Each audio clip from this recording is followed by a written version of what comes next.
Was there any evidence presented at trial that your grandfather or your uncle were a danger to Cameron? No. And that was that added at the motion to enter, or was that at the ruling, the trial? I believe that was in their original PDI, so I think it was carried over from when the judge said everything they wanted. I believe it was in their PDI. When the judge ruled that she's going to give them everything that they wanted or everything they asked for, let's, make sure we get whatever it is correct. Um, did you consider that to lack impartiality or be biased? Yes, yeah, absolutely. Okay. I'm just asking you what you consider to be impartial or biased. Okay. I'm not telling you, I'm asking you. Okay. Yes, I mean, we were there for 4.5 days, and I feel to give a blanketed, unclear, everything they wanted ruling just completely negates like any part of my testimony, any part of my parental involvement with the child since birth. Um, just it specifically negates the last 4 years of expanded standard. Did you even know what everything that they want meant? No.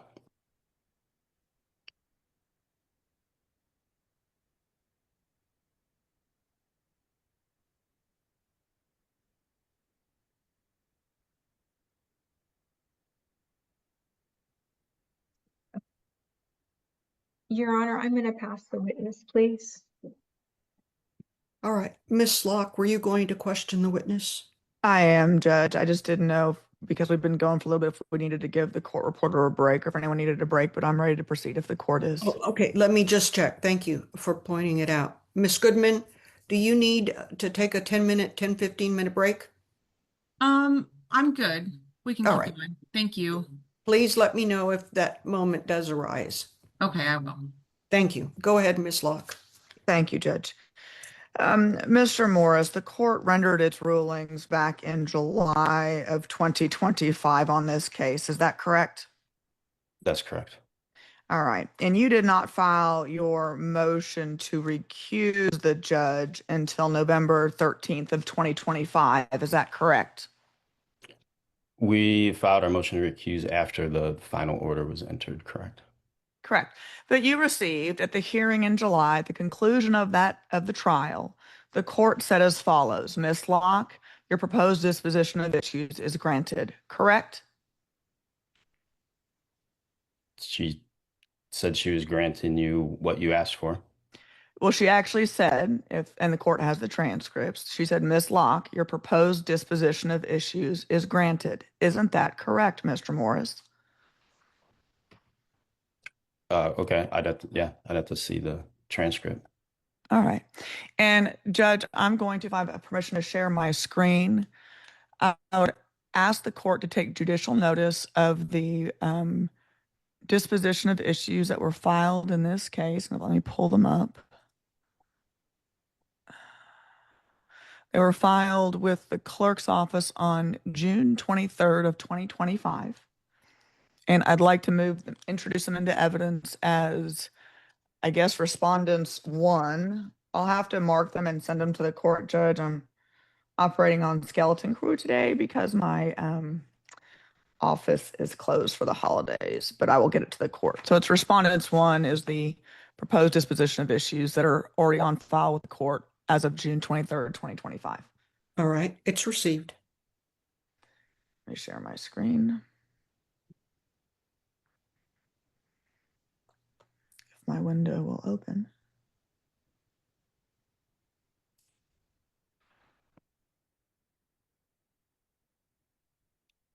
I'm sorry, Judge, it's just slow this morning. Okay.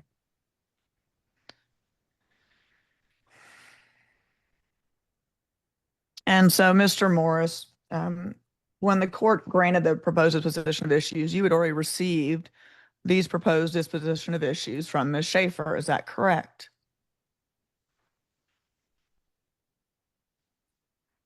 Yes. Okay. And it was 9 pages of very specific request. Is that right? If that's the page count, yeah. Okay. And in there, she lays out all of her specific requests that the court granted, correct? Okay. Was that correct? Not K. I need a yes or no, Mr. Morris. Yes. And you were ordered to pay child support, correct? Yes, I had been. Yes. All right. And my client asked for exclusive rights and duties, and she was given exclusive rights and duties, correct? Correct. And my client asked for no more than a standard possession order, correct? Correct. Okay. And that is in fact what the court ordered you, a standard possession order, correct? Yes. And we had some specific requests regarding telephonic and video access, correct? Correct. All right. And we also asked for, because Judge Arth had ordered a parenting coordinator in this case, we'd asked for a parenting facilitator. Is that correct? That's correct. All right. And so this discussion about at the bench with regards to a case coordinator or case manager was in relation to the request that my client specifically had with regards to a parenting coordinator or parenting facilitator. Isn't that correct? I don't know your discussions at the bench. Okay. And there were specific travel provisions, correct? Yes. And those specific travel provisions were actually put in place by Judge Arth as it related to out-of-state travel, correct? Correct. And they had been adhered to. And they were, well, let's be clear, the court found you in contempt for violating notification provisions and violating possession or access, didn't the court? No, are you talking about travel? No. Okay. Did the court find you in contempt for at least 34 different violations, Mr. Morris? I believe that was with respect to enforcements, and that was what we mentioned about due process and me not having an ability to counter those. They were just accepted. Okay, well, you had 5 days of trial, correct? We did. And you were able to testify, correct? We did. And your attorney, Ms. Montoya, got into multiple heated discussions with the court. Isn't that correct during the trial? Yeah, there were discussions. And in fact, wasn't at one point the threat from Judge Iserloh that Ms. Montoya was going to be held in contempt if she didn't stop raising her voice at the court during the motion to enter hearing? I don't recall why it was, but there was a threat of being held in contempt. Okay. All right. And in fact, there was a request from placing the permanent injunction relates to placing the child on a moving motorcycle until she's 12 years of age, correct? That's correct. And then there was a specific request as related to leaving the child alone or unsupervised with the following individuals, correct? I see that, yes. Okay. And we also had a request to prohibit a counter respondent, which was you, from allowing individuals who are known to be under the influence of illegal drugs near the child, correct? Yes, only for me, correct. Okay. And then, all right. And then we also request that you be prohibited from placing the child on a motorized device that is not designated by the manufacturer as a motorized device for a child, the age of the child at the time of use, correct? Yes. All right. Now, these actual restrictions were previously put into place by Judge Arth, correct? No. You're Judge telling this Arth, court? I'm sorry. yeah, Judge Arth did not issue an injunctions on my father or brother. Okay. But Judge, Judge Arth also in the temporary orders, it was a mutual injunction on the drugs because of prior testimony, and Judge Arth only limited item D on the screen to a specific device that you guys brought up. Correct. But Judge Arth also did a restriction on the motorcycle, correct? He did, and if you look at the transcripts, he said that it was a temporary injunction during the pendency of litigation, and that it's not illegal, but because mom was heated about the topic, that he wanted it off the table temporarily. Okay. But we requested that injunction continue, correct? Correct. All right.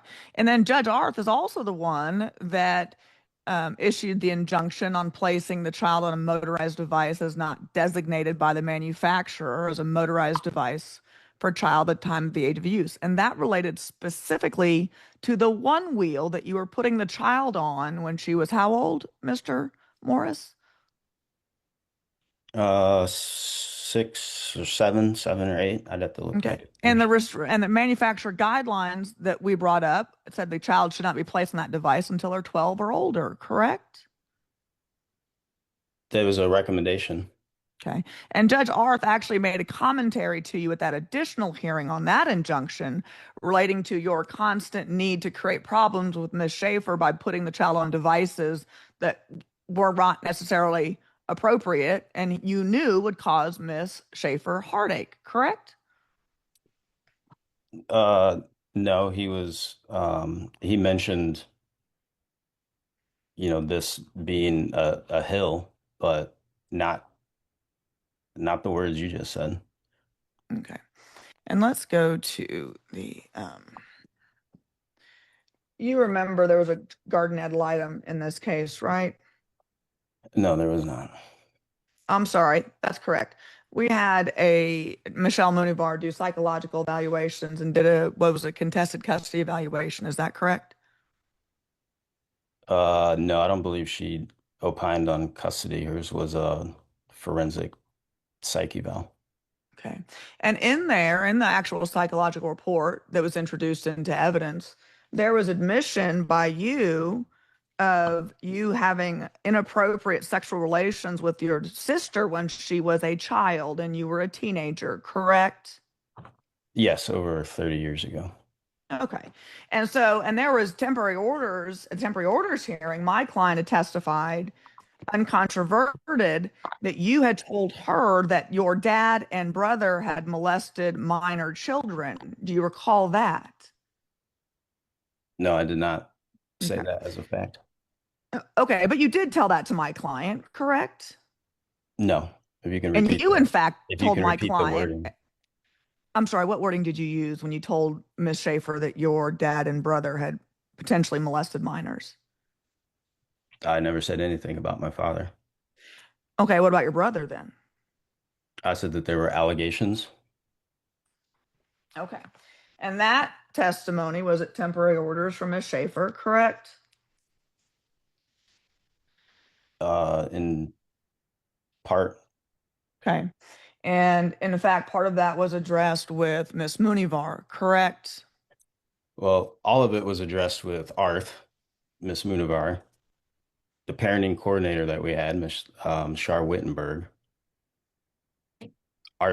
Judge Arth had heard that since day 1 and 2 of temporary orders back in 2021 and found no cause, no evidence presented to put any injunctions on any family members. He specifically said it, and which is why it was not in the TOs. Well, you don't know why Judge Arth made the rulings. You don't know into his brain when he made the rulings, correct? He specifically said, I'm not doing that. Okay. And then but he did not have the benefit of that time of your psychological evaluation from Miss Munivar, correct? I don't know what benefit. No, there was no new evidence in that that surfaced from her psych eval. He had all the information. Judge, I would move to introduce what I'm going to mark as R2, which is the psychological evaluations. All right, go ahead. Your Honor, I'm just going to object, just nothing else for the record, because this was a big point of contention that Michelle Munivar was not available for trial. I guess she was having a baby and we were not able to depose. And my client did state that I had filed a continuance, in fact, over this because her testimony was coming in. So I just want to object now because I'd objected before. That's all. Yes, but it was considered by the court, obviously, if it did come in. Correct. Yeah, There, we did. We had a thing. I'm just raising it again, Your Honor. That's all. so the record is clear, Judge. There was a hearing on the motion to exclude the psych evals and a motion to exclude Michelle Munivar's deposition video testimony from trial, based on, we noticed the lots of scheduling issues. The psych evals came out much later than anyone anticipated. But after all of the arguments and all of the discussions between Ms. Montoya, myself, and the judge overruled their objections and allowed both the video deposition of Ms. Munivar in addition to the psychological evaluations. I agree to some of that. So I'm not going to, but we didn't actually have a hearing on it. It was started off as a motion to eliminate because we thought we were going to go to jury, and then we ended up going to bench. So the court did listen to our arguments because we filed motions to exclude, like we didn't get them until the night before trial.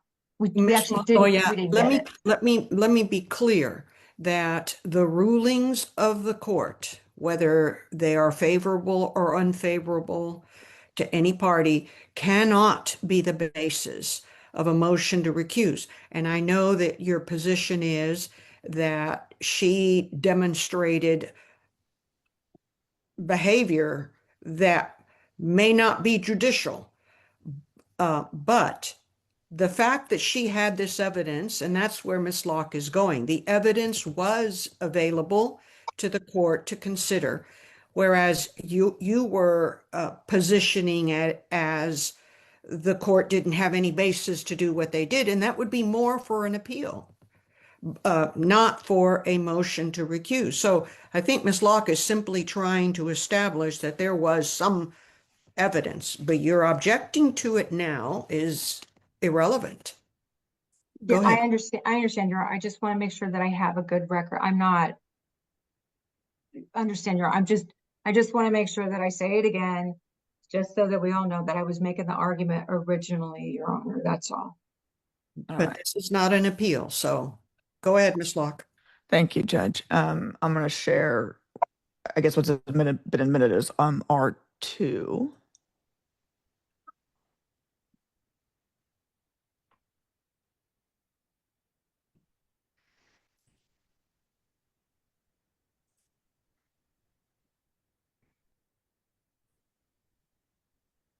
And I'll go to the top, but this is actually, so we're on the same page, Mr. Morris. This is the forensic psychological evaluation that was introduced at trial, that was done by Ms. Munivar, correct? It's still loading. There it is. Yes, from September. All right. And she was to answer in her psych eval, and this is what she answered in her psychological evaluation that was 30 pages.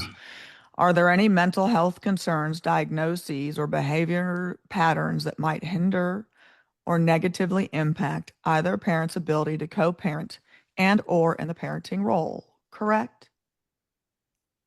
Yes. All right. And this entirety of these 30 pages were introduced into evidence at the trial, correct? That's correct. All right, let's go to page 5. And in the report, it actually talks about, in addition to the footnotes, it talks about the one wheel, right? Because there was a one wheel accident that became the subject of dispute between the parties, correct? And you'll see here on the bottom, details surrounding the one wheel accident. Yeah, there was the one wheel was mentioned. Okay. And there was also details surrounding CJ's riding Mr. Morris's motorcycle and details surrounding the inappropriate sexual incidences between Mr. Morris and a younger sibling, correct? Yes, that was all previously All right. discussed at And all of temporary this orders. touched upon, according to Ms. Munivar, the topic of safety and judgment of you, Mr. Morris, correct? I mean, that's a sentence. I can't say what she said.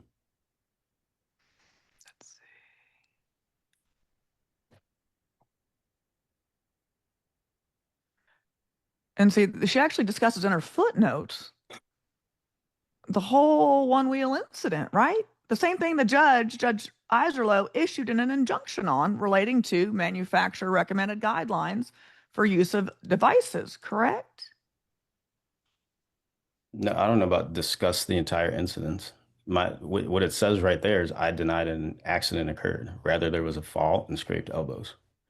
Okay. But there was a discussion about the one wheel. There was discussion about lack of safety precautions, discussions of the one wheel manual, which stated it was not recommended for children CJ's age, and only one person should ride and not multiple. No, There it was a says discussion and evidence before the court that related to the one wheel and manufacturer's guidelines for devices, correct? no, it says Ms. Schaefer reported her concerns, lack of safety precautions. That's what it's saying.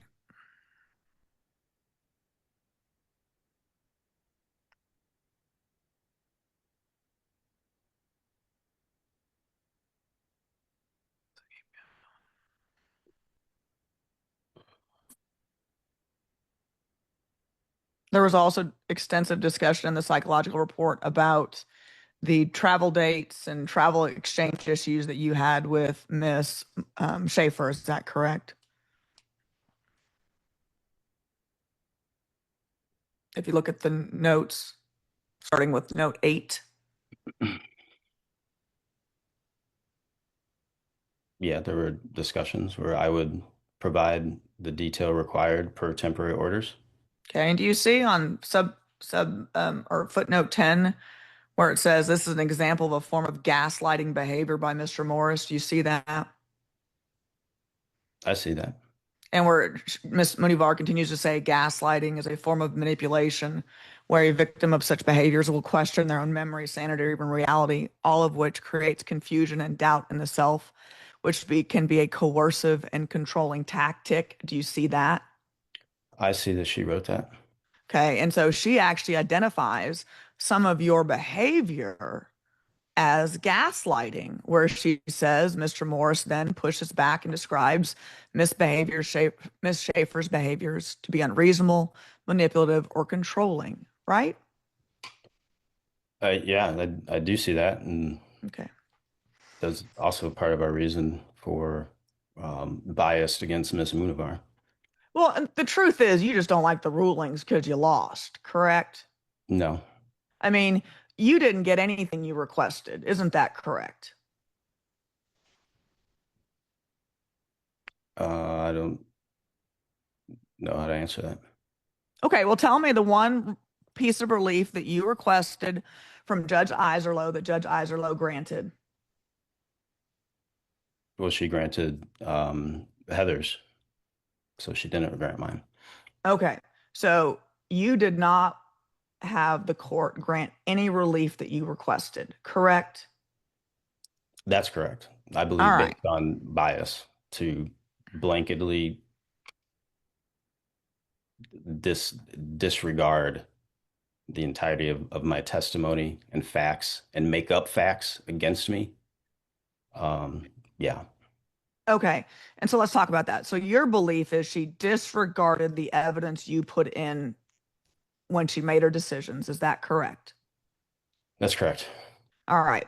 And so you believe that the judge looked at your evidence and said, I'm just going to disregard it. That's correct. She made statements that I would bring child home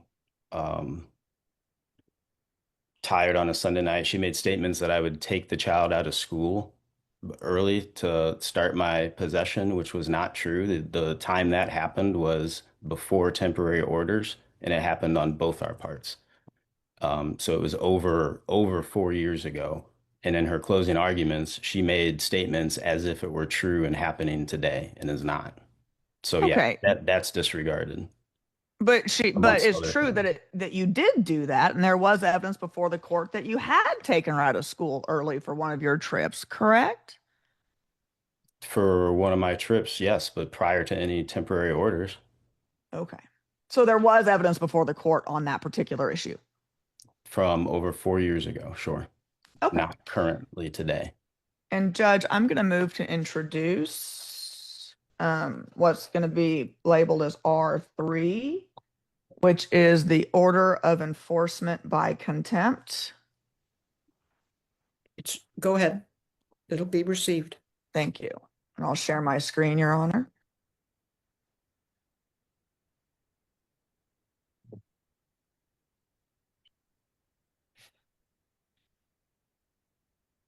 So it's still sharing. Give it a second. So let's go back to your statement a minute ago, Mr. Morris, where you said you testified and the court disregarded your testimony. Do you recall that?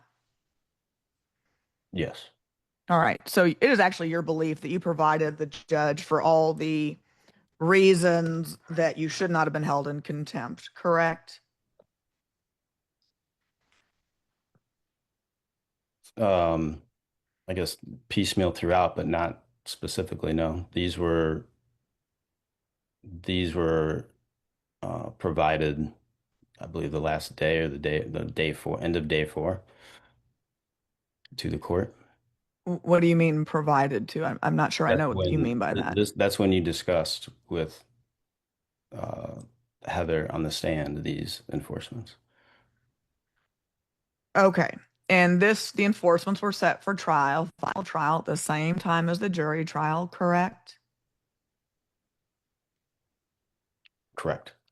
Okay. And in fact, our proposed disposition of issues addressed not only the request on the petitions to modify, but the request on the contempt in the same document, correct? Correct. All right. So the court found you of guilty of separate violations of the temporary orders that were rendered on October 1st, 2021, correct? That's what this document says. Okay. And the Where's court it? What date finds is the this guilt. document? I'm sorry.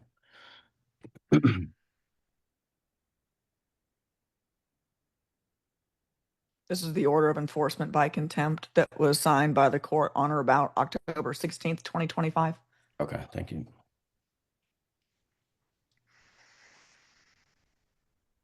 And it says, just so the record's clear, that you appeared physically in the courtroom and your attorney of record appeared physically in the courtroom and announced ready, correct? Correct. All right.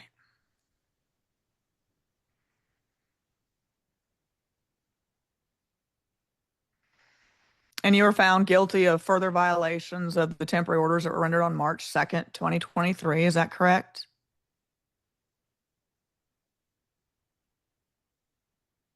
That's what this says, yes.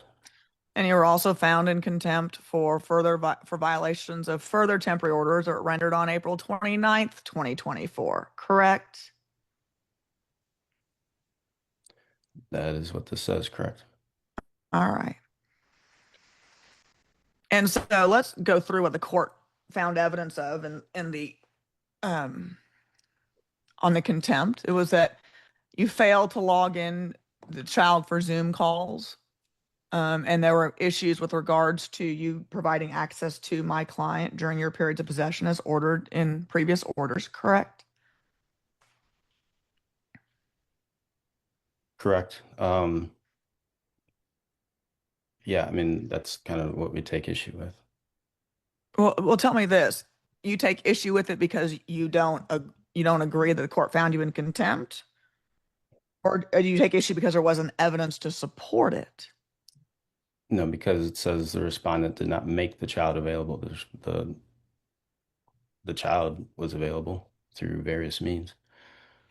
Okay. So you are upset with the court's rulings because you don't believe the court followed the evidence as the legal arguments you're making with the child was actually available, right? Yeah, and some of it was with The court was presented with respect to travel notification. The court was presented with the notification that I gave, which indicated the date in the city and the times of overnight. But it was presented as um, that I violated some rule, and I didn't. The further temporary orders, I provided all the information required. Okay. And you actually on this, you would agree with me that at trial you admitted that Cameron did not talk to her mom on these events, but rather you made her available under some technicality, and that's why you shouldn't be held in contempt, right? And not all of them, but some of them she did talk to, yet they were still listed as Okay. violations. And so this relates, so your argument on these solely relate to the evidence, right? Correct. Some evidence which was presented and ignored. Okay. And that was, let's see, how many violations for contact? It was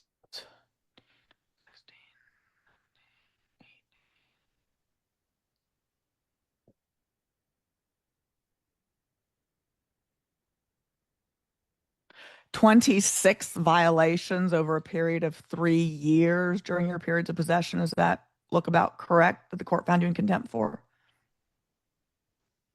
That looks about correct. You can see two are of Okay. the same date. So Then there was an issue with regards to failing to inform Ms. Schaefer in a timely manner significant information concerning the health, education, and welfare of the child. And specifically, there was medical care that you obtained out of state, correct? I I provided that information. Okay. It was, But your argument is the court disregarded what you provided and still held you in contempt, correct? well, I did provide her that information. So So the answer to my question is then, did the court simply just ignore your evidence?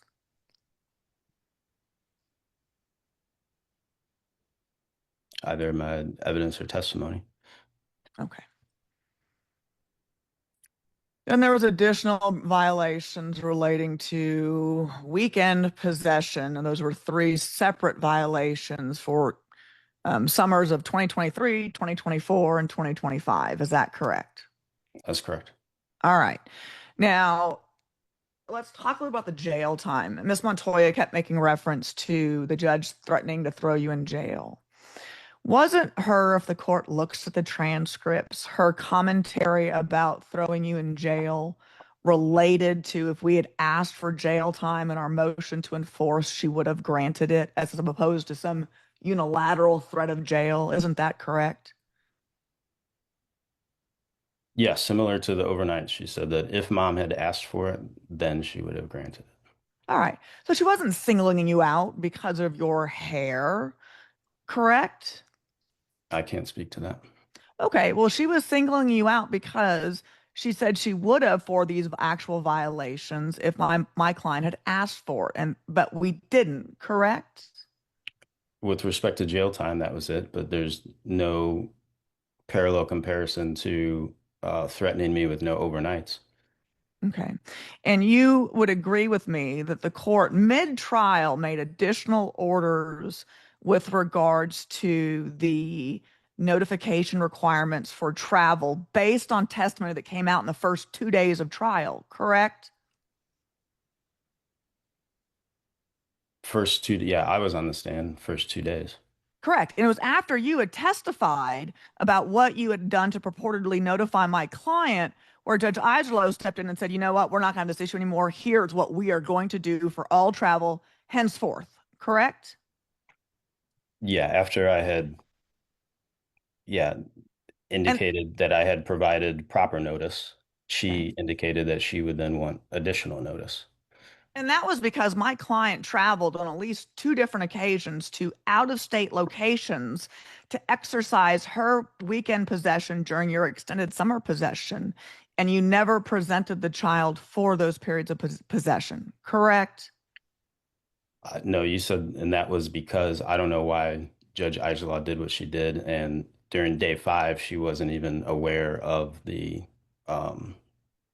out-of-state travel provision anyway. So there's no way she would have done that on day 2, when on day 5 she admitted to not understanding child custody laws. All right, Mr. Morris, I had an opportunity to cross-examine you within those first 2 days of trial, correct? That's correct. And in fact, I asked you about the summer possession, correct? Correct. And in fact, I asked you about these violations during my cross-examination of you, correct? Correct. Okay. And so your attorney had an opportunity during her redirect to readdress any of the issues that related to the motion to enforce by contempt, correct?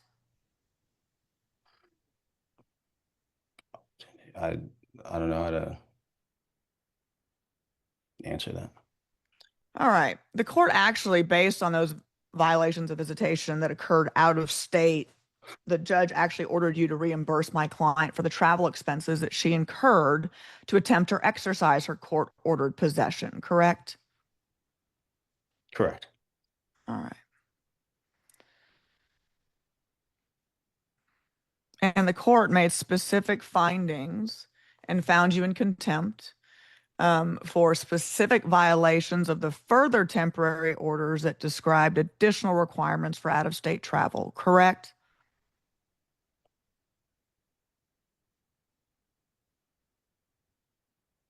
No, and there was evidence produced that showed I provided this.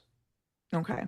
And what the court actually commented was that respondent did not inform movement of the city in which respondent was traveling with the child during this travel period within the required time period. That's what the finding of contempt was, correct?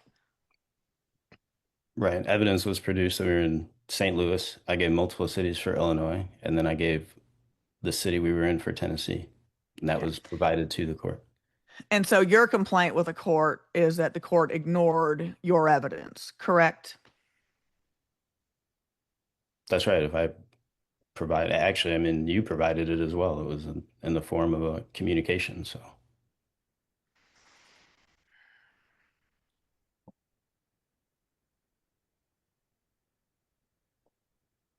Okay. Then we had an additional violation, the last violation related to therapy, correct, of the child? yeah, and this was again, I mean, this was made up. I didn't violate anything with therapy. There's All right. So the court chose to ignore the evidence you presented and believe the evidence presented by Ms. Schaefer, correct? in large part, yes. All right. And the court assessed you attorney's fees in the amount of $16,527, correct? For these enforcements, yes. All right. And then also ordered the underlying cost for the travel my client used or expended to try and exercise her possession, $3,000, correct? For these enforcements, correct. In addition to the almost $250,000 for other legal fees. All right. And have any of those amounts been paid yet? No. Okay. And let's give the court a little bit of an idea about CJ. CJ suffers from dyslexia, correct? She's been diagnosed with dyslexia, yes. Okay. And actually, one of the contentions at trial was your disbelief that her dyslexia is as serious as it is, correct? That's an allegation. I've never said that. Okay. And she attends Ross and Saunders School, which is one of the leading schools in the area for children with dyslexia, correct? Or she's going to attend next year? She attended 3 summer programs, and she currently attends this year. All right. And so she also, in addition to having dyslexia, has some pretty severe anxiety issues that have had to been addressed throughout the course of this litigation. Is that right? That is incorrect. That's right. You don't believe she's got emotional issues, and Ms. Schaefer does, correct? No, the only mention of anxiety was as of late with her most recent, now prior therapist who Mm. mentioned Weren't there that it discussions? wasn't throughout the pendency of our litigation. Weren't there discussions, Mr. Morris, at trial about how your child would urinate on the floor in front of a refrigerator on various occasions? Like she had incontinence issues when she had her anxiety attacks. These are reports from Heather, and I believe those were reports from years ago, but those were only reports from Heather. Okay. And so one of your positions in trial was that the child only had issues with Miss Schaefer and never displayed issues with you, correct? Those specific issues reported by Heather, correct? Okay. And then the knife issue, Miss Schaefer asked that you not bring the knife to doctor's appointments or school events, and that was discussed at trial, correct? That was discussed. All right. And in fact, there was a particular incident about your daughter's bunny couldn't come to school for show and tell because you refused to leave the knife either in the car or at home, correct? No, that's incorrect. It's not that she couldn't come to school. It's that Heather didn't want to go to school. Okay. Years later, even though I had a pocket knife the entire time Heather and I were in a relationship up until today. It's not that she couldn't go. It's that Heather developed a fear all of a sudden in the past year, and it is not it's not my job to mitigate her fears. And in fact, the judge, when we had an injunction, there was nothing to actually vacate. The TRO expired, and the judge actually asked you, Mr. Morris, won't you just not bring a knife to school? Do you recall the judge asking you that? Yeah, the TRO expired and was specifically vacated by the Okay. judge. And so when it expired on its own, court asked you to leave the knife at home during doctor's appointments and other appointments. You refused, correct? After the TRO was vacated, the judge did ask a request and also issued that or stated that she is not going to issue any ruling on that knife. Okay. And another judge heard the evidence that you refused to honor a judge's request. Judge Islow heard that evidence, didn't she? I mean, that's what you stated. I don't know. She also heard that the judge didn't issue an injunction when she very well could have. I understand, but she also, Judge Islow also heard the evidence, and I forget which judge, so I apologize. The previous judge that said, Judge Cantu Hexel.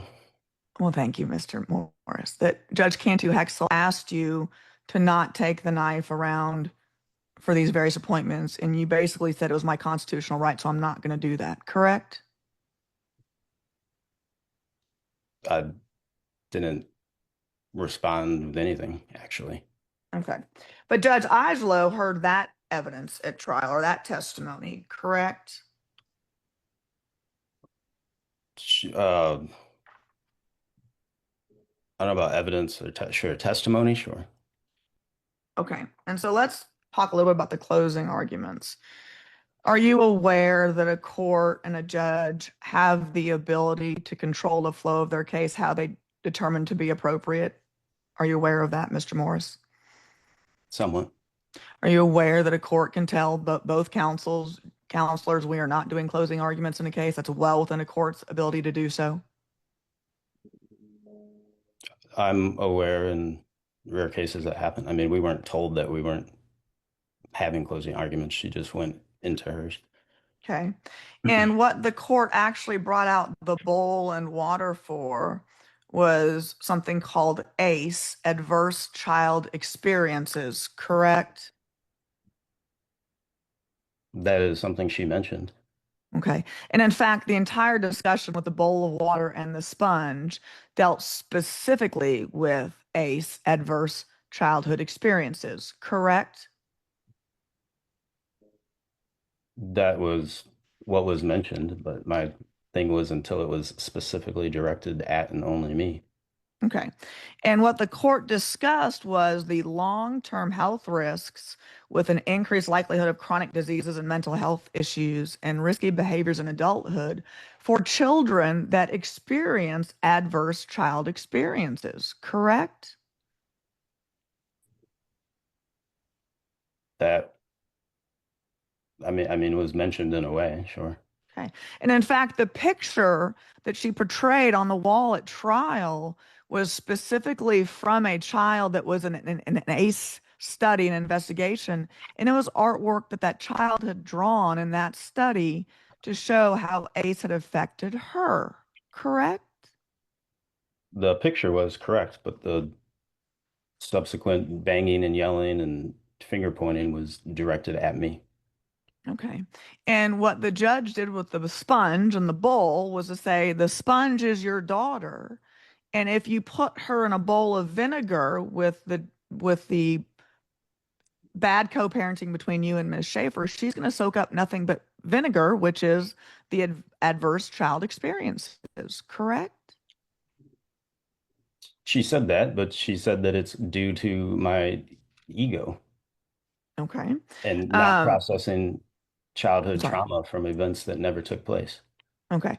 So what she said was based on the evidence that she heard at trial, correct? No, there was no evidence presented that I had been molested. Okay, and in fact, she didn't say you'd been molested. She said she had concerns that you may have been based on the other family history that had been presented, correct? No, she specifically said dad had been sexually molested to the point that we are not going to have family members around child.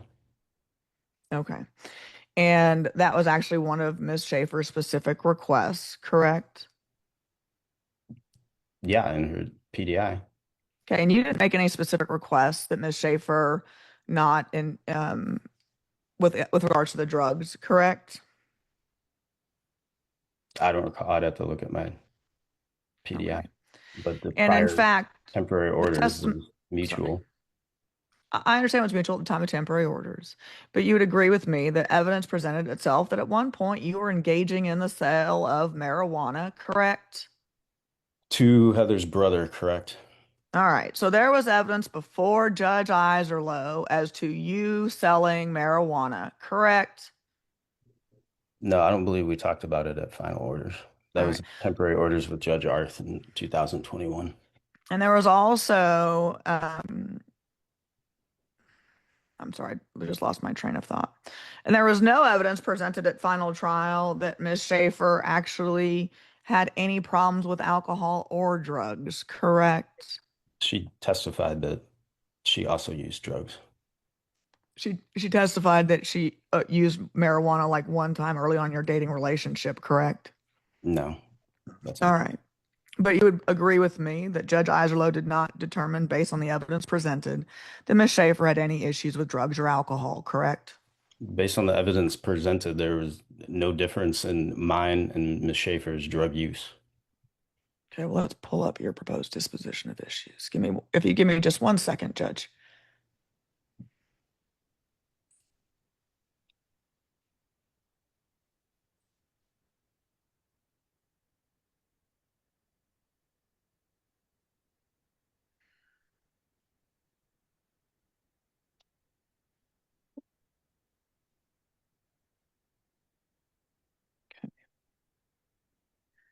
Isn't it true you filed a judicial grievance against Judge Iserloh? That is true. And that was actually denied, correct? No, not to my knowledge. It was actually taken in by the investigator and forwarded to the committee. Okay. And you have not received any response from the committee showing any finding against Judge Iserloh, correct? Not to date, Okay. but it was certainly not denied. It was received and forwarded on. Okay, but you've not received any indication that they've made any findings against Judge Iserloh, correct? I've not received any indication that it was denied. So that wasn't my question. Did you hear my question, Mr. Morris? I've not yet received any indication that it was granted or denied. Thank you. And when did you file that complaint? That was in like November 13th, maybe. So the same time you filed the motion to recuse? It was before, I believe.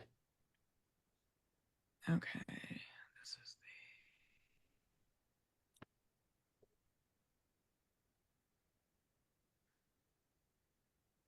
All right, I'm going to show, Judge, I'm going to move to introduce what I'm going to mark as P4. R4. I'm sorry. Thank you, Judge. R4, which is your proposed disposition of issues. It's received. Thank you. And these were filed. And Ms. Montoya, you may have to correct me on this. Did you file one post April 26, 2024? Let me ask Tanae. We were pulling up our PDI too. So let me just check real fast. I just want to make sure I'm correct. I don't want to make any misrepresentations to the court. That's the only one I have. I've got one pulled up right now from 6/26/25. And I can share screen or we can shoot you an email if you want Can to. you just shoot me an email with it, please? Yeah, Tanae's gonna send it right now. It's Thank you. I Gmail. appreciate it. No problem. Judge, if the court report needs a short break, I just need to get that email because I Okay. can't find it in my file, the current one. Yeah, Just- I'll take about 10 minutes if that's all right. All right, we'll break for 10 minutes. Thank you. Thank you. Thank you, you. Judge. Thank you. All right, Mr. Morris, I'm going to, you have a proposed disposition of issues that you filed in this case, and your attorney so nicely provided me because I couldn't find my copy of it. With your proposed disposition of issues, and I think I'd move to introduce those as PR4, and the court admitted that. Is that correct, Judge? Correct. Thank you. And then I'll share my screen in just a second.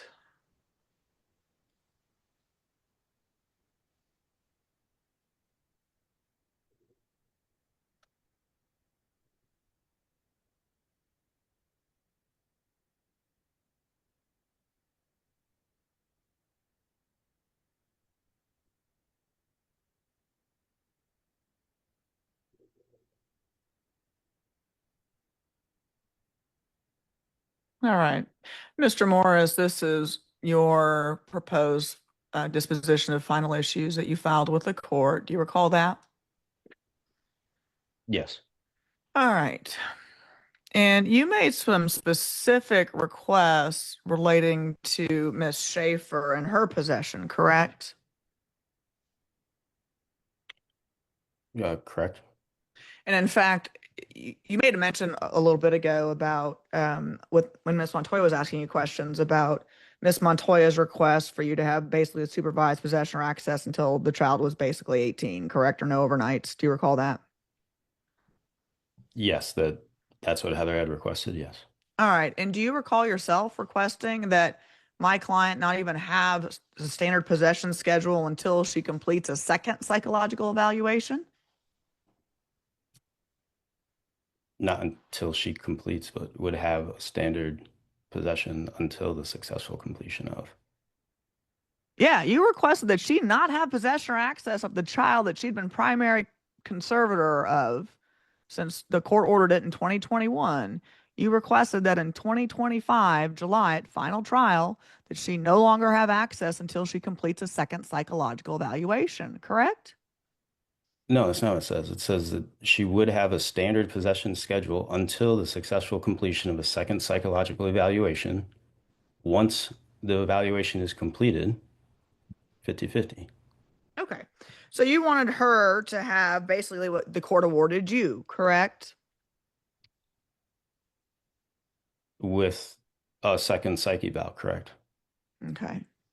Court, of course, denied that request, right? That's correct. All right. And then you made some specific requests with regards to you want the exclusive right to designate the primary residence, right? Correct.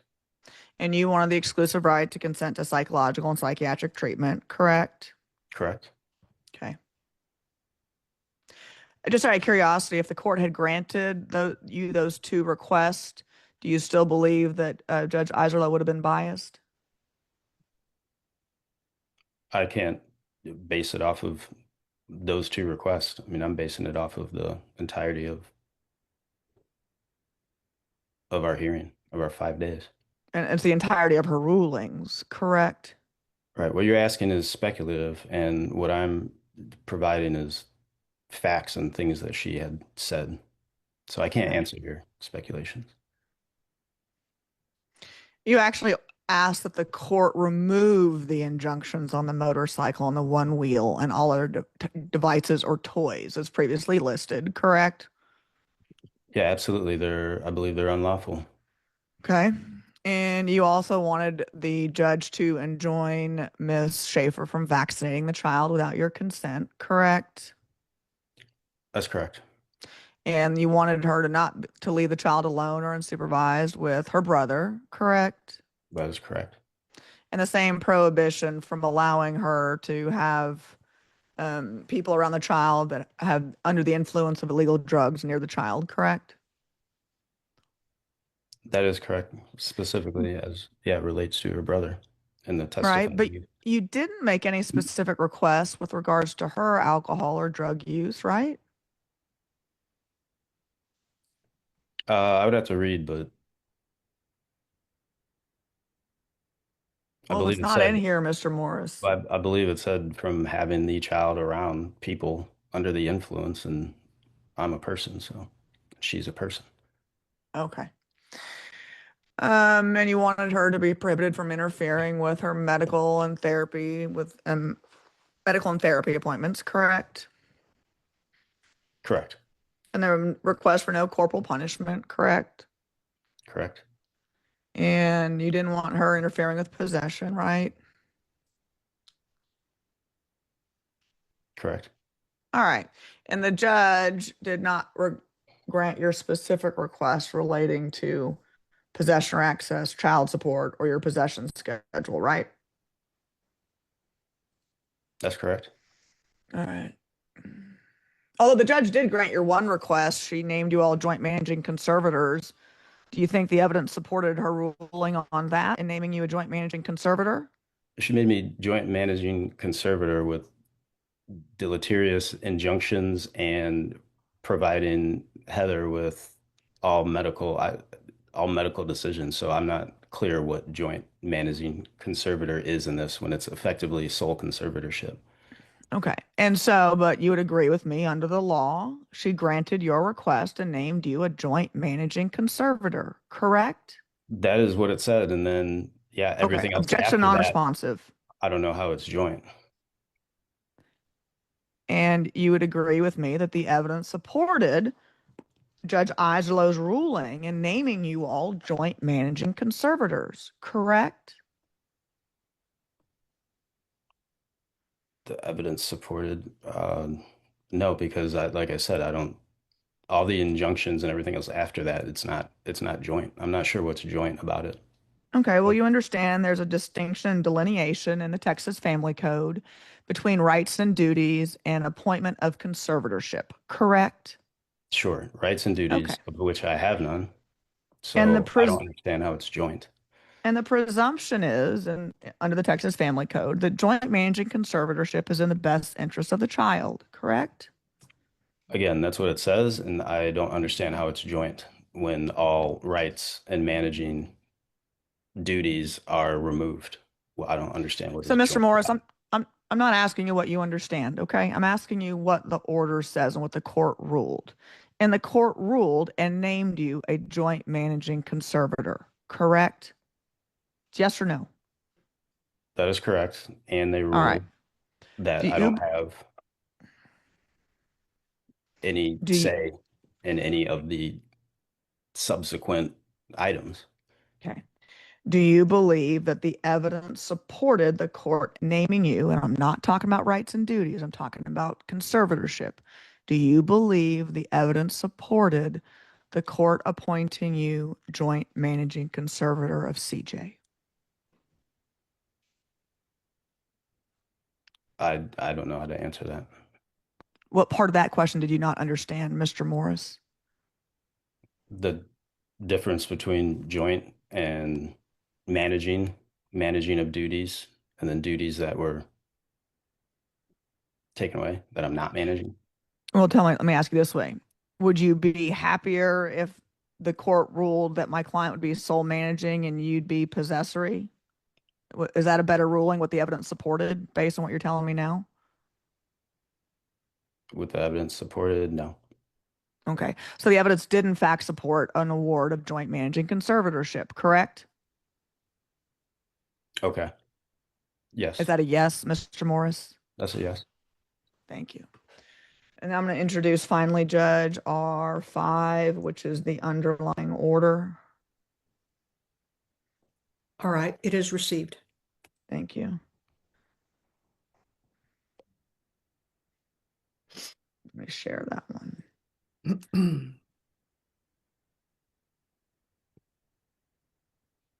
And Mr. Morris, while I'm trying to get my computer to share that screen, there was evidence submitted through the attorneys via affidavit of attorney's fees, along with accompanying redacted invoice statements by both attorneys, correct? Yes, I believe that's correct. Okay. And so there was evidence presented to the court as it related to attorney's fees incurred by both sides, correct? Yeah, I don't know about presented versus submitted. I believe it was all submitted. Okay, and you believe it was all in fact introduced and accepted and admitted into evidence by the court, correct? Yes, introduced and accepted. Correct. And our affidavit our Ms. Schaefer's included requests on what would happen on appeal with regards to attorney's fees, correct? Yeah, that is correct. And in fact, we also delineated it in our request for proposed disposition of issues, the attorney's fees on appeal as well, correct? I believe that's correct. Yeah. Okay. And so there was evidence before the court as it related to attorney's fees incurred at trial and what was anticipated would be incurred if you appealed this case at various levels, correct? Yes, that's what you outlined. Okay. And so Judge Ajlo had all of that information in front of her, correct? To my knowledge. Okay. And you just don't like that she awarded the fees, not that there was no evidence supporting them, correct? No, that's not correct. I mean, she awarded the entirety of her attorney's fees and then future fees and sanctions should I pursue an appeal. Okay, well, let's go over the actual order that's in your final order. The court ordered $222,995 in reasonable attorney's fees, expenses, and costs incurred by Ms. Schaefer, right? That's what they awarded. Okay. I don't understand what it's based on, but did you not hear a second ago me talk about the attorney's fees affidavits and the billing statements that were attached to those affidavits and introduced into evidence? right, but I'm being ordered to pay to fight and assert my constitutional rights to my daughter for the past 4 years. Are you aware that it's within a family court's authority, a judge, to make a ruling? It's at their discretion on attorney's fees if the court determines that an award of attorney's fees is appropriate given certain facts and circumstances. At the discretion, sure. It's unclear what those facts are. Okay. But you would agree with me, there was evidence in the record that supported the amounts listed in this order. No. There was not evidence that my client paid $222,995 for reasonable attorney's fees. I mean, your invoices or affidavits, sure, that's evidence that she paid that. Okay. And then there was a specific award for attorney's fees on appeal, correct? Correct. All right. And so this occurs, these are not in effect now. They're only triggered if you appeal this case, right? Yes, if I pursue an appeal, correct. All right. And you mentioned a second ago something about sanctions. Can you point out where, and we'll go paragraph by paragraph, where are there sanction amounts in this award? I'm not an attorney. I might have misunderstood the sanctions versus awarded judgments versus fees. Okay. But it's my understanding that like I'm being say, I mean, isn't that what the first $229,000 is? Okay. Sanctions. And Isn't that what these appeals are? It's like sanctions against me. Should I pursue an appeal? so if you decide to pursue an appeal, there is a $20,000 judgment um, for the appellate fees, correct? Yeah, should I pursue an appeal to assert And my and rights? it's, do you see where it says it's further ordered that the judgment of attorney's fees on appeals rendered against Mr. Morris is conditioned on his pursuit of an ultimately unsuccessful appeal, so that if you win, there is no judgment for those appellate fees? Okay, but if I assert my rights to my daughter, then I pay? Okay. Is that So, what it says? Mr. Morris, you're was an electrical engineer? Mechanical engineer. Mechanical engineer, that's right. And you own your own business, a successful business that you've testified to previously in court, correct? That's correct. And in fact, in your motion to recuse, you've delineated to the court you are an intelligent, capable, smart man who runs a very successful business, correct? I didn't use those words, but I do have my Okay. own business. And so what this says is that you only owe the 20,000 if you are ultimately unsuccessful on the appeal. Do you understand that? Right. So it means I owe 20,000 if I pursue an appeal to assert my rights and I lose. Okay. And then there's a fees related to Texas Supreme Court. If you appeal to Texas Supreme Court and there's no argument, correct? The same, yeah. If I All pursue an right. appeal to assert my rights, then I am pre-fined. So your complaint really, Mr. Morris, is that you feel you're being penalized because you're asserting your rights to your daughter with these fees. Isn't that correct? In part, correct. Well, what's the other part, Mr. Morris? I mean, the entirety of this recusal, I feel, in addition to the penalties, those penalties are based on biased statements and actions of the judge. In Okay. addition to being biased, I'm also being financially penalized. And the judge said at the end of day 5, off record, that she has other means to use against me and that she doesn't want me back in court. So if I believe and have shown through facts that she is biased and she's also penalizing me financially to even assert the rights that I have and the rights that I had to pursue because I'm being denied my daughter and attempted to being denied access to our daughter. Well, you have a standard possession order, correct? I do now. Well, you had only a little bit more. You had an expanded standard, correct? That's a lot bit more. Okay. And the court actually had commentary in its ruling about the child needing, because of her special needs, needing to have a pretty good schedule when it comes to school, right? So going to bed early and on time and being rested so she could focus at school. Do you recall that?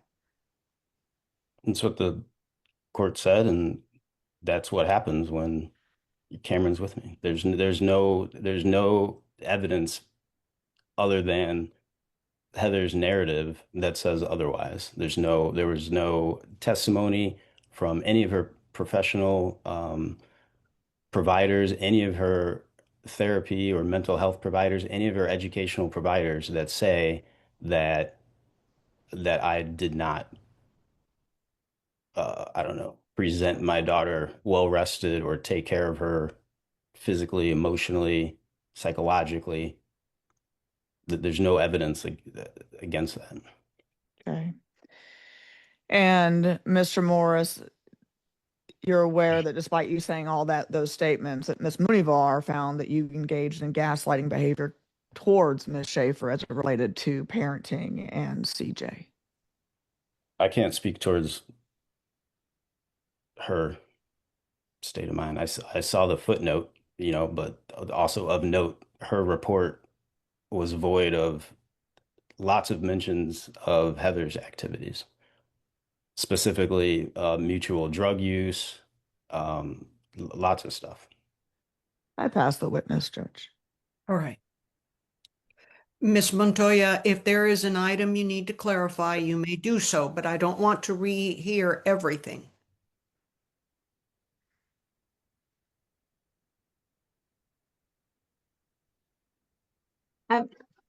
In Michelle Munivar's report that was admitted over our objections, did she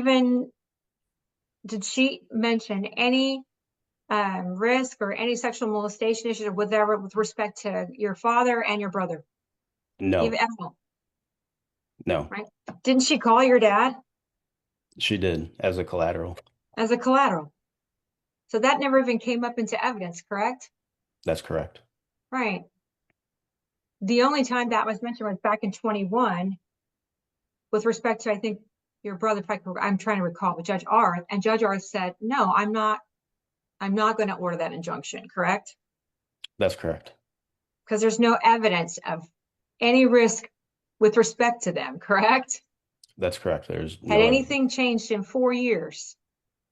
no, Was there any evidence presented by anyone that they were a risk to your daughter? no, Even in the report with Munivar, correct? that's correct. So the injunction should not be ordered if there's no evidence of it, correct? That's correct.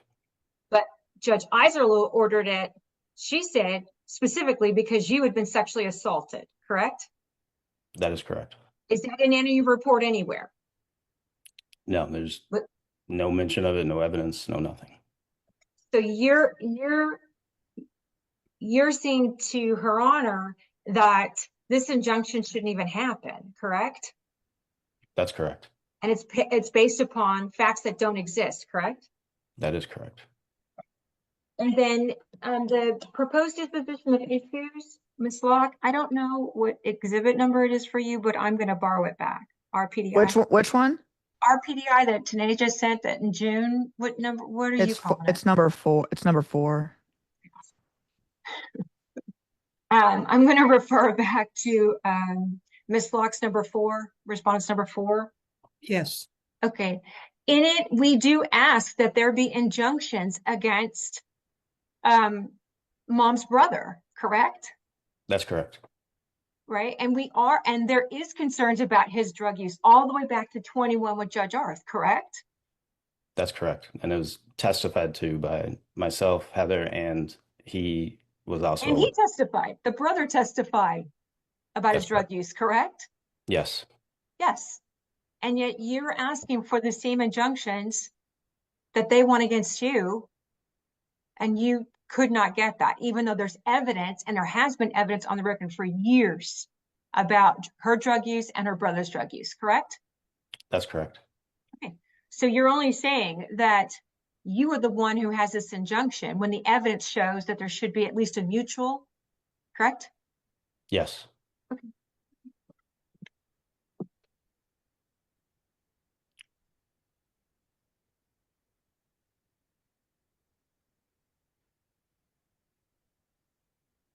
Okay.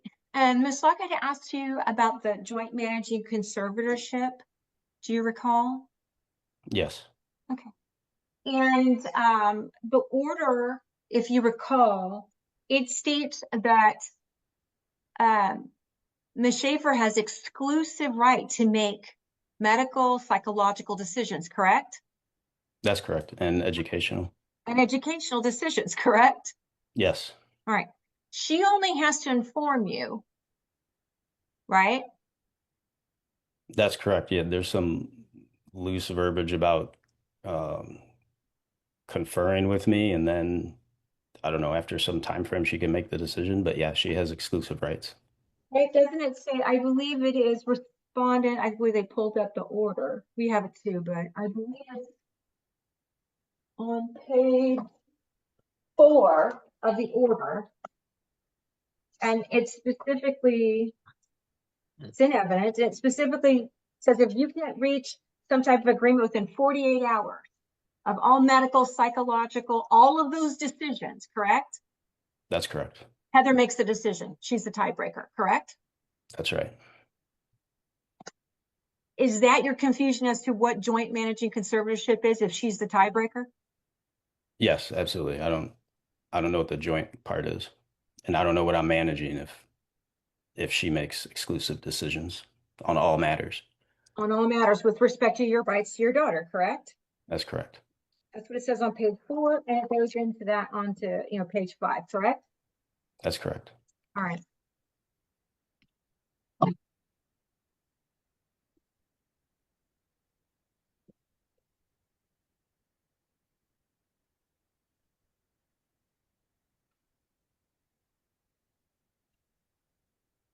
I'm going to go back to the original questions. Isn't it Dr. Tao or it's Miss Tao who is now going to be your parenting coordinator or facilitator versus Shar Wittenberg? Do you recall that? Correct. Shar Wittenberg was our previous coordinator, and then Tao Fan is our current facilitator. Okay. Was there anything in the proposed disposition of issues to have some case manager, some man and some case manager on this by opposing counsel, by Miss Locke or Miss Schaefer? In the PDI, no. No, it never came up, correct? That was something that Judge Iserloh had come up with, correct? That's correct.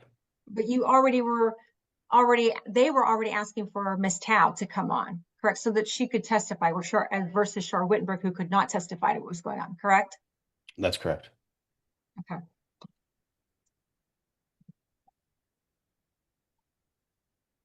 And that was Judge, you wanted to have a man do it, right? Yes, she specifically said that she thought it should be a man or a male. Do you see in the order where there is travel restrictions with your daughter that you can't even travel out of country unless they agreed to the Hague Convention? Yes. Was there any evidence that you would take your child to a non-extraditable country? No. But it's there permanently, right, for the next 8 years? That's right. So you couldn't say go to, I can't name a country, but you can't go to any country you want to. So your travel with your daughter is restricted for the next 8 years too, correct? That's correct. With no evidence that you would take your child out of country and never come back, correct? That's correct. Was there any evidence that you were a flight risk ever presented to the court in all of these years? No.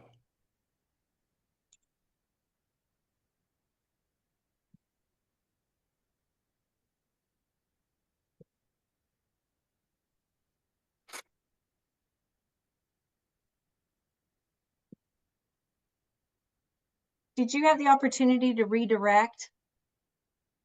Do you know what I'm asking? Sorry. For a redirect, Ms. Schaefer testified and then you're going to get back on to redirect? Are you asking the court? Who are you asking?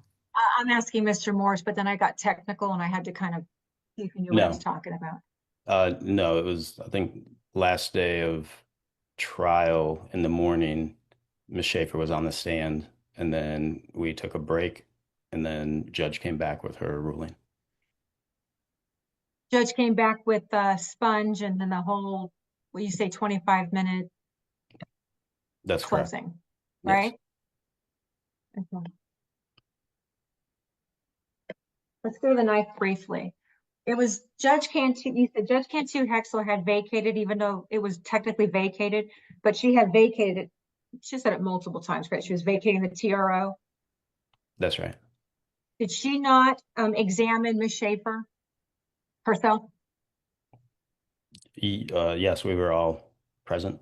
Did she not ask Ms. Schaefer questions about who canceled the dentist appointment? Was it the dentist office that canceled the appointment, or was it Ms. Schaefer who canceled the appointment? She did ask that question. Right? Because Ms. Schaefer had presented in the TRO that you were a danger, correct? Correct, yeah.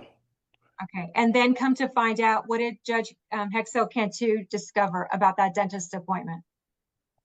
That it was Heather who had canceled it on her own volition. The dentist was not involved at all. Right. Okay.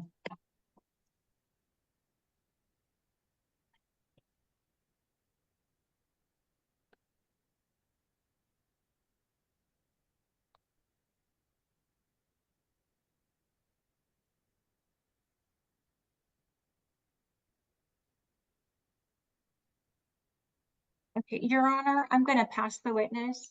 Oh, are we done? Yeah, Thank pass you. the witness. Thank you. Oh, and Your Honor, if I wasn't clear, my apologies. I was using respondent. They have the final order that was signed in October. I was referring to that when I was asking about the exclusive rights and duties. So I want to make sure that that's clear. I was Yes, borrowing theirs, like they were going to borrow. I understand. Thank you. Ms. And Locke. Judge, I truly have, as attorneys say, one last question. I have one last question. All right. Mr. Morris, you'd agree with me that the international travel restrictions apply to Ms. Schaefer as well, correct? I would have to see. I don't recall if Okay. that was mutual or not. Well, now, Judge, I have two, but let me just pull up the portion of the order. Okay. Go ahead. I'm trying to pull up the provision in the order, Judge, if you'd give me just a second. Mr. Morris, you've read the order, correct? Yes. All right. And you know that the Hague Convention restrictions on travel apply to both you and Ms. Schaefer, correct? I do not know that. I just stated that. I'd have to see. Well, you were making a complaint just now that it was another error by Judge Iserloh that was another reason is that you were restricted from traveling with her to certain countries for 8 more years. Do you recall that? That's correct. Well, doesn't your argument change if in fact my client is restricted in the same manner and means as in which you are? Well, I haven't seen that that's the case. Regardless, it's still a restriction on my travel with my child.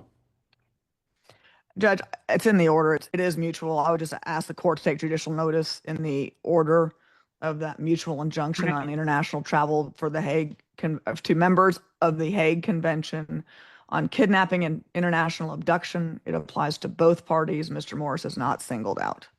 Thank you. I have no other questions. Thank you. You rest, Ms. Montoya? For the record, Your Honor, it's on page 48 of the order. Oh, am I Okay. wrong, Ms. Montoya? I would love, if I'm wrong, I will retract my entire No, argument. it's on page 48, that the Hague Convention, I'm just pointing, it's on 48. Yeah, of the I think it order. applies to both. Is Yeah. it mutual? No, it's not. It says this order that David Morris is permanently enjoined from, and then it's item number 7, traveling with the child to any country that is not a signatory or compliant with the Hague Convention. I have to go back So to it her is- injunctions, Judge, as well. It's Yeah, it would only be under your name because it's specific to you, but Ms. Locke's going to look to see if it is perhaps under Ms. Schaefer. And Judge, if I misspoke, then I absolutely withdraw my discussion on that particular issue. My job is not to misrepresent anything to a court, but I thought there was mutuality on it. It's But on if the I'm top wrong, of 48. It's on the top 48, and it says it is ordered that David is permanently Morris, joined. he's permanently It joined. says motorcycle, and then the grandpa and the brother, and then that's all David. Judge, I'm the first attorney to admit when I'm wrong. And if I misspoke, which apparently I did, then I absolutely withdraw my statements to the court. It does appear that the injunction is solely against Mr. Morris. But I do believe that the evidence supported those specific restrictions anyway. So it doesn't change my ultimate argument, but I did misspeak and I apologize. Thank you. All right. Now, Ms. Montoya, do you rest? I have the one more. Sorry, we went one more. Can I have one more? Just one more, please. So All right. while we're there, Your Honor, on page 48, it also has a restriction against you, David, and it says you can't attend medical, psychiatric, or dental appointments that are scheduled to occur during her periods of possession at all, correct? Yeah, that's correct, which is When she all makes them. all midweek when doctors are open. So yeah, it effectively removes me from all medical appointments unless there's some one-offs during I don't know, holiday or summer but I've been involved in and with all these appointments with my daughter since birth.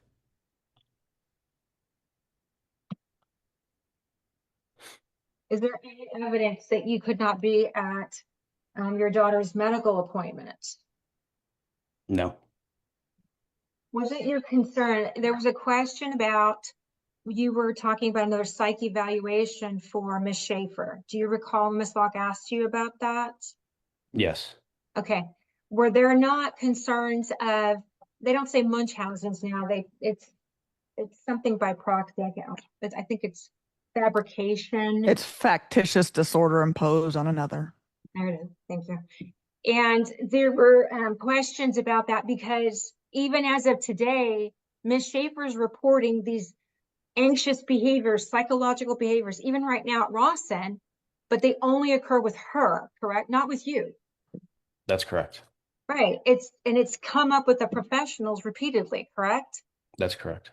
That Ms. Schaefer reports that the child is experiencing all of these dysregulating behaviors and these issues, but it's not in your care, correct? That's correct. Okay. So you weren't saying no access, you were asking for another psychological evaluation with someone you believed was not biased because Ms. Monavar was not working with you, correct? That's correct. Yeah, there was extended periods where Ms. Monavar and I had no contact, and apparently she was receiving information from the other From side. her the entire time. How long did it take to get the psych eval from Ms. Monavar completed? Wasn't it ordered in 21? It was ordered in October 21, and she didn't complete it until September 2023. Right, it took almost 2 years for her to get that, correct? And how many times did you talk during the 2 years?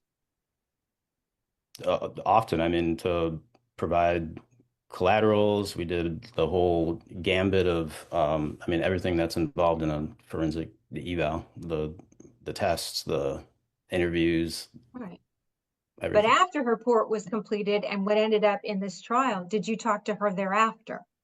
No, from September 2023 through her deposition in June, I had zero contact with her. June So we were not 2025. present, correct?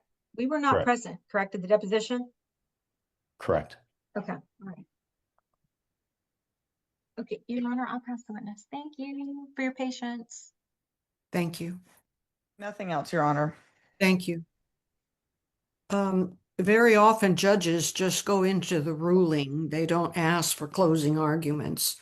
And I'm not going to ask for closing arguments, and I'm going to give you my ruling.